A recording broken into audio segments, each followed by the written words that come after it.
Pajjiżna jrid li jkun dejjem aktar sikur u mgħammar għal kull eventwalità.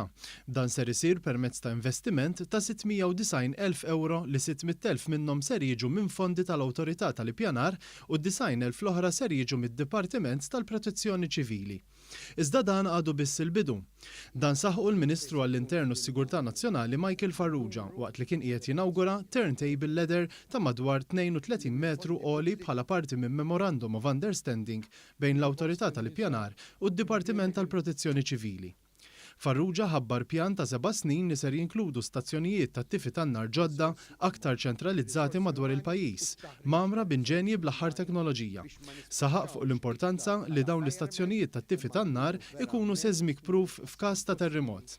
Kompla billi qal li ser ikun hemm investiment fir-riżorsi umani biex il-ħaddiema jkunu mħarġa għal kull sitwazzjoni li jistgħu jħabbtu wiċċhom magħha. Ħabbar ukoll li ser jinbidlu l-inġenji kollha li qegħdin jintużaw preżentament għal oħrajn aktar moderni. Il-Ministru Farrugia stqar li fi żmien li ġej ser ikun hemm ukoll tagħmir ġdid li jinkludi fost oħrajn 10 trakkijiet ta' tul differenti.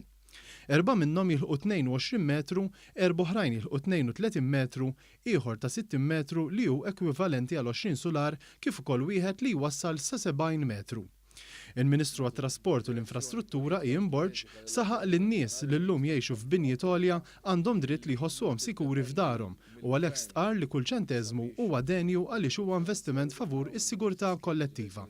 Min-naħa tiegħu is-Segretarju Parlamentari għall-Ippjanar Chris Saġus stqar li l-Awtorità tal-Ippjanar qiegħda tinvesti dawn il-flus sabiex tkun tista' tassisti d-Dipartiment tal-Protezzjoni Ċivili sabiex ikun jista' jilqa' l-bżonnijiet relatati ma' bini għoli.